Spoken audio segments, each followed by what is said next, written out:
Hi, I'm very privileged this morning to introduce to you Brandon Simpson.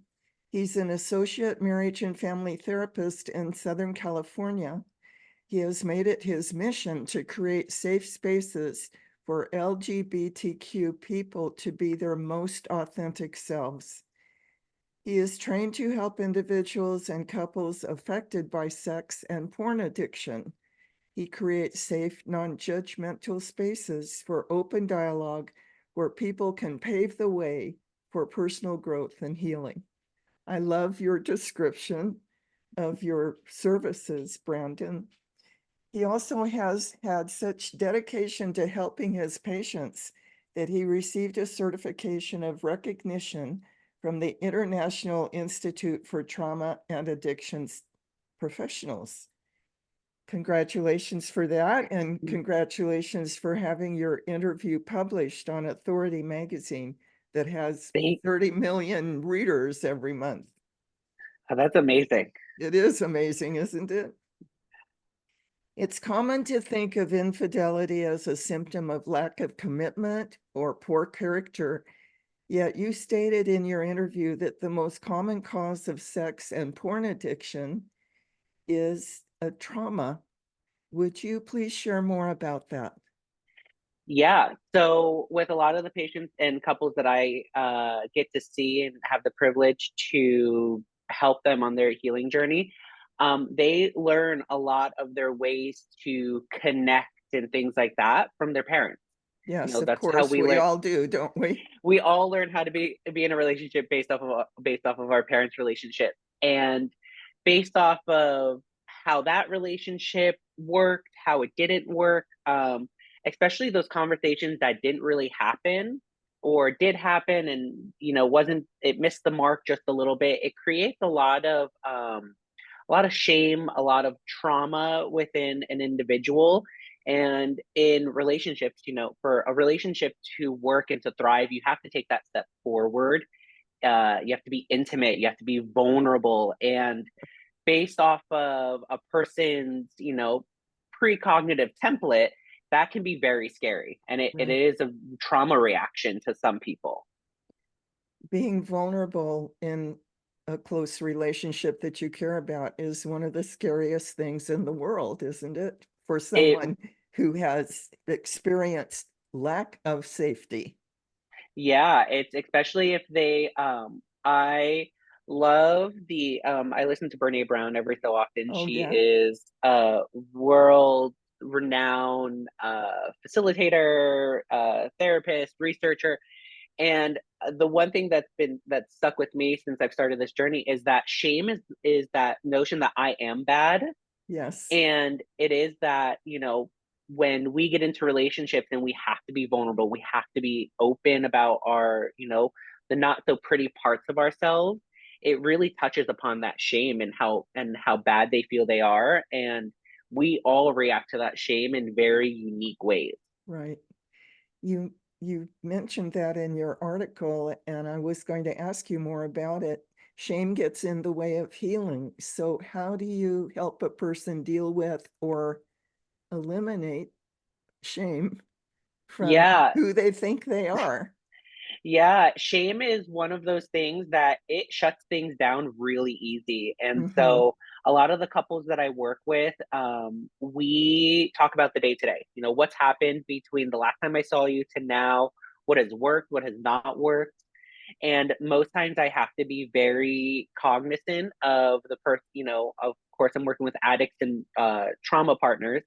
When the person who is the addict or, who has acted out, their shame tends to shut the conversation down in many different Yes. ways. And I have to usually call that out. And it's usually who's guiding the conversation. So that's part of providing that safe space so they can express or reveal their shame without Hmm. being further shamed. Yeah. Yeah. And ask why is the shame coming up now? Yeah. The first step of you, I'm quoting you, the first step of repairing the relationship is creating a new foundation for the relationship. How do you help couples do that? So we the first thing I do is I ask them, why did they get together? You know, what are the qualities that that made them really take that step forward into relationship, because that never gets lost. Mhm. Dealing with people who have compulsive porn use or compulsive sexual behaviors, that attraction never goes away, because the sex and porn addiction or compulsivity is never about attraction. It's about Mhm. relieving those uncomfortable emotions. Yes. So we have to really dig into why they originally got into the relationship, and we use that as the guiding force. Mhm. But then it is rebuilding the communication. How do you communicate things that you're displeased about, even things that you really do like? How do you communicate those things and ask for more of it? Mhm. How do we get through arguments together? You know, our Yes. negative argument cycles that we tend to get into with some partners. You know, how do we be vulnerable and open and create that safe space to it? So it is a lot of those things that you build early on in the relationship that you Mhm. have to now look at 20, 35 years later and kind of, you know, not just put the spackle back in, but, you know, sometimes we have to go in and demolish the house and rebuild a whole new one. Yes.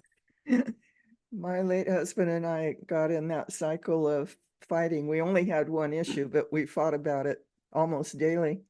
And it wasn't until we learned how to communicate our feelings, our needs, our thoughts in a respectful way rather than in an attacking way Hmm. that we were able to rebuild our relationship, recover our love, and get the marriage we hoped we were getting when we said I do. Yeah, it is. Yeah, that's beautiful. Thank you for sharing that, Nancy. Oh, you thank you for listening.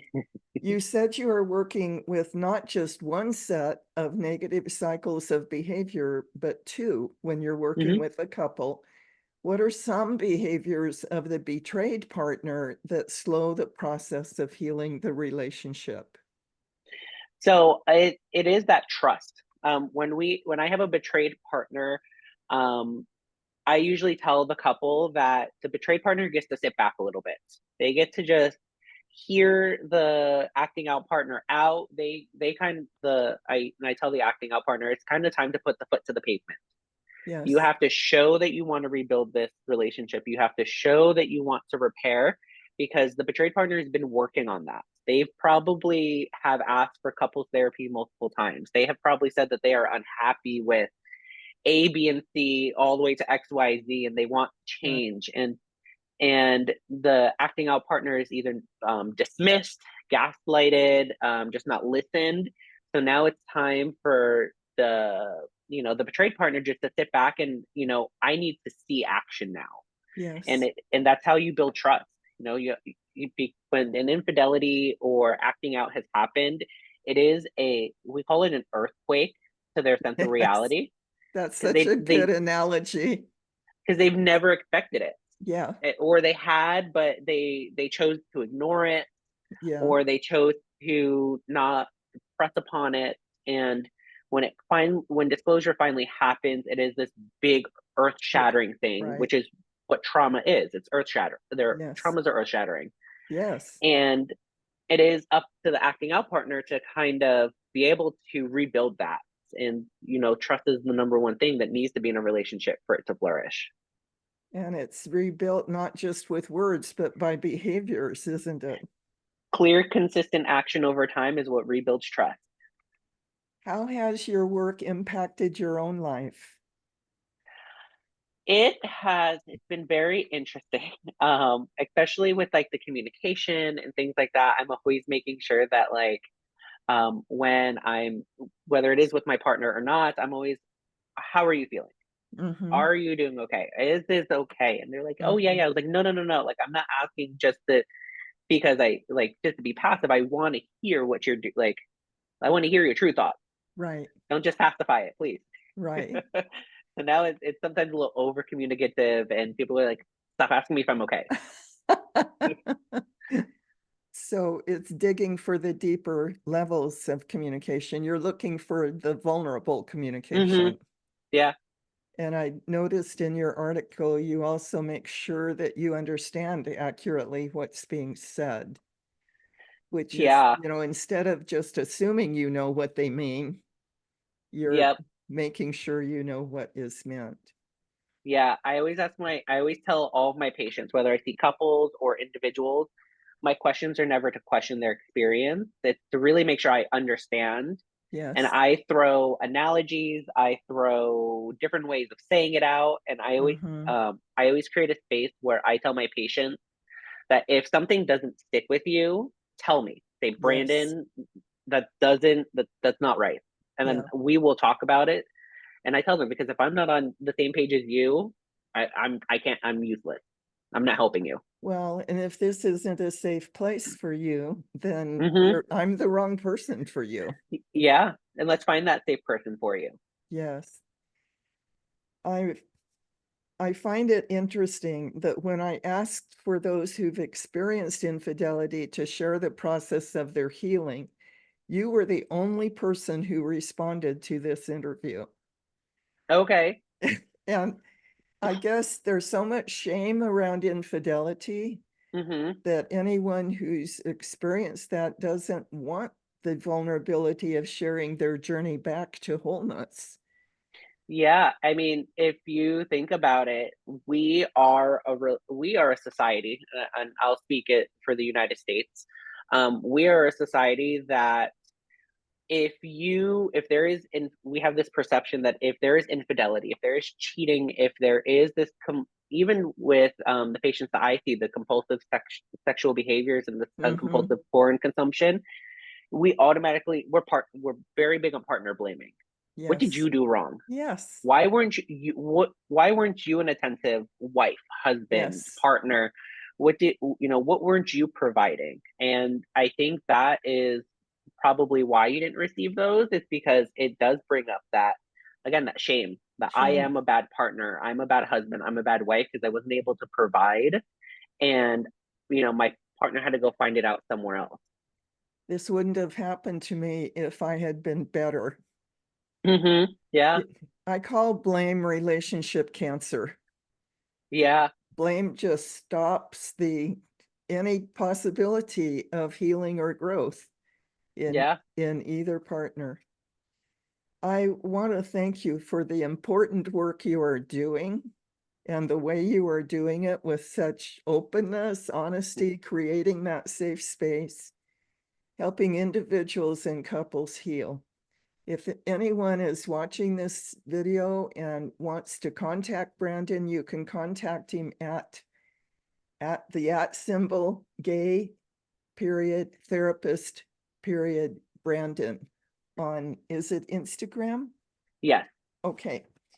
And you can also find an appropriate therapist to help you at novusmindfullife.com. I'm going to spell that NOVUS mindfullife.com.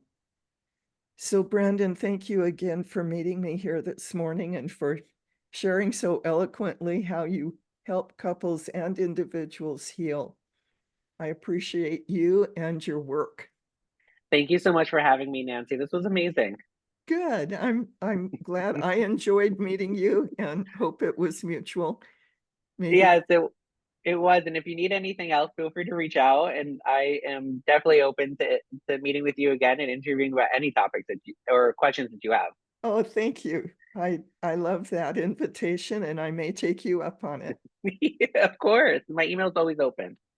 Hope you have a wonderful day, Brandon. You too. Thank you, Nancy. Bye-bye.